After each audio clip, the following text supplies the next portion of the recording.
I'm Nathanial with Craft & Lore. I'm Michael Miles with Craft & Lore.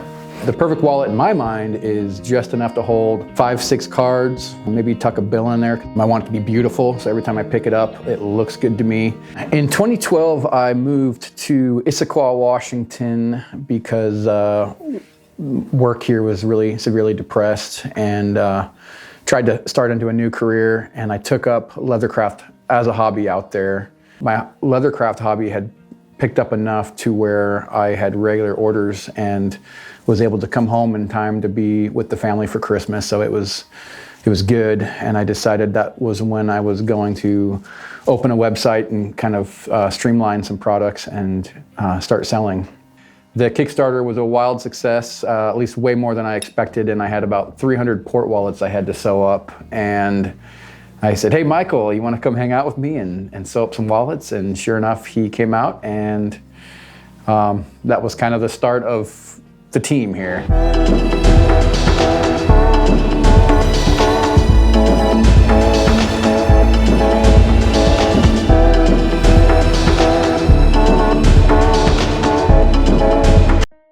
And I was lucky enough to be born in this beautiful place. So Coeur d'Alene has always been home to me.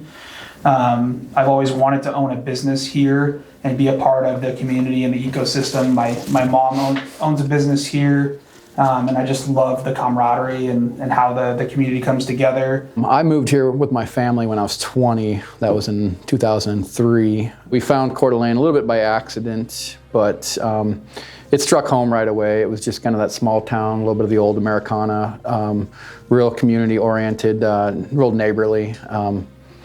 But it was just home immediately for me.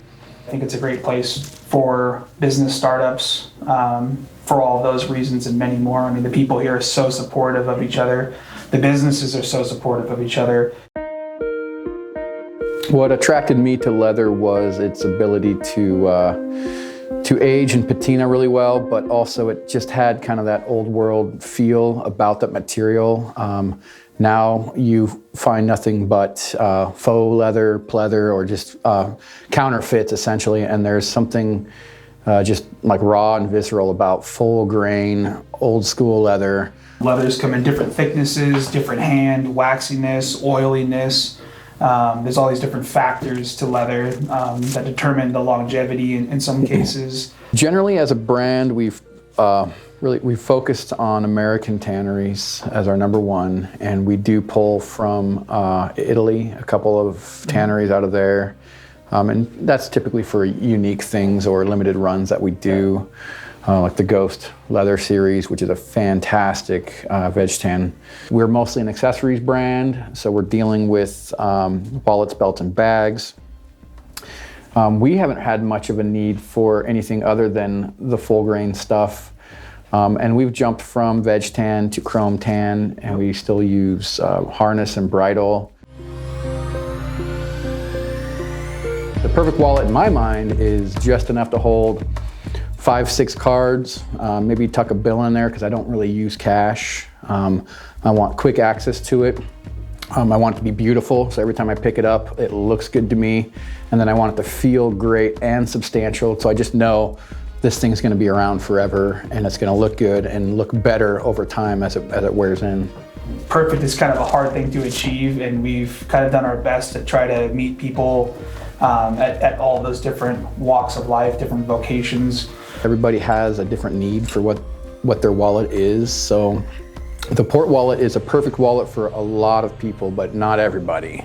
Sometimes you need to go out and you know you're dealing with a lot of cash that day and the port wallet doesn't cut it, so you can grab one of the other models just because you're expecting to be handed wads of cash, and instead of just piling them into your pocket, you at least have a nice way to hold them, which is where the Enfold wallets really shine. One of the most difficult things we face, especially being in an online brand, is we can't hand it to somebody and show them the differences between the leathers, the colors, the quality of hide, those types of things. When you approach full grain real leather, it's an organic material, you have to come with an appreciation that not only is it never going to be identical to the one next to it, but as you wear it and use it, it's going to change, it's going to darken, as it rides with you, just like you do, it's going to get better with age. People do get bent out of shape sometimes if they run a fingernail or they scratch it against something, or even they spill a drop of coffee or something, and this porous fiber is absorbing it and marking it. Learn to love the markings of full grain, authentic leather. This isn't pleather, it's not what the industry terms genuine leather, which is essentially kind of like a press board of leather, but it is a real changing organic material, and enjoy it. It should tell a story over time. You know, if you shelf it and you just kind of put it on a mantle and don't really use it because you're afraid to scratch it, or you lose appreciation because you spilled a beer on it at a pub. That's never happened to any of us. You know, you should just love those things. I can remember exactly where I was when that mark got on there, you know.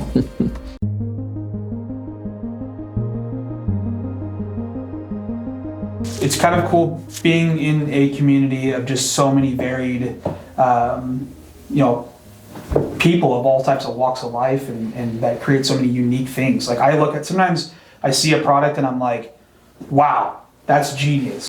A successful brand is raising interest of full grain leather handmade products, which encourages new market for all the brands. So really, one success is everyone's success.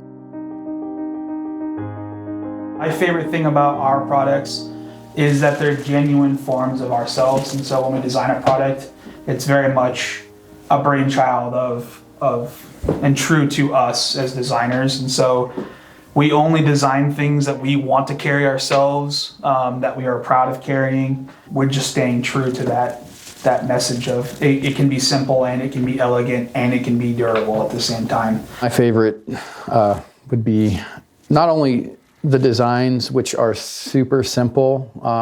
We don't have like a really large lineup of things because we are pretty picky about the overall what we're putting out and what we're putting our name on.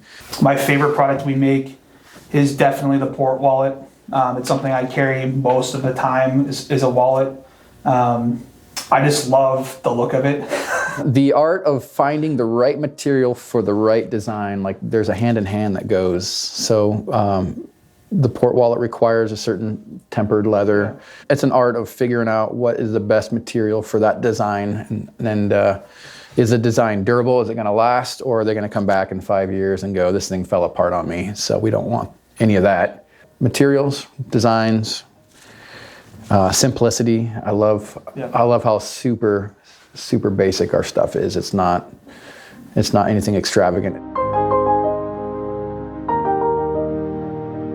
I think customers really appreciate, number one, the overall aesthetic of the product. So when you lay it on a table and it's not even really functioning as a job, or perhaps just the look of it, because things that we create are relatively simple, there's just an elegance to that just, it's just immediately apparent.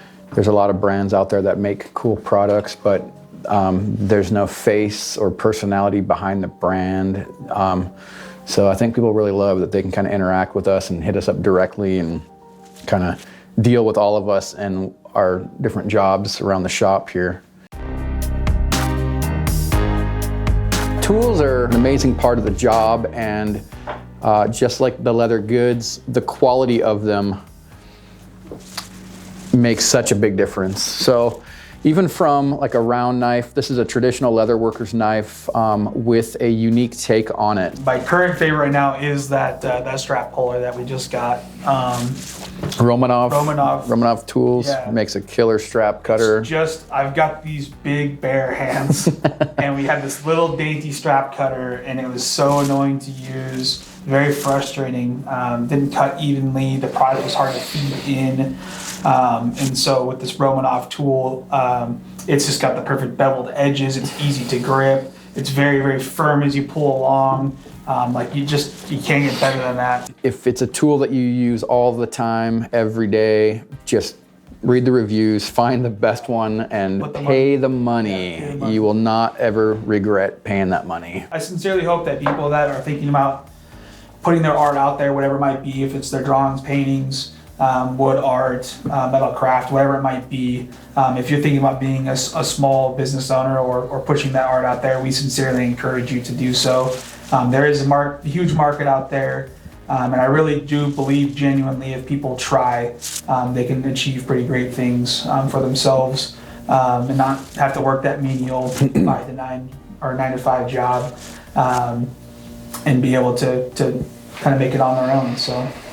When I first started this, I was in love with what I was doing, which I was doing a lot of things, from the web to the photos to the product and the design and the figuring out what to make next. And I've been encouraging people to get out and make their own thing, make their own brand, make their own way. Yeah. Ever since I started this, because it's such a life changer, it's such a game changer. It's a ton of hard work, but it's hardly work when you love what you're doing. Pretty much every day we walk in here and we either crack a beer around, let's just say early afternoon, and we go, damn it, we have a good life. Yeah. Like, we're really grateful for everything that we get to do. We work with friends, we have fun, we laugh. Like, I don't think we have like bad days here. Yeah, there's never a moment you wake up and you loathe coming into work or any of that. It's crazy. You just wake up and this has become a part of our lives, just like anything else. And yeah, if you could just wake up and just do whatever you felt like doing every day, then that's what it is to work here at Craft & Lore.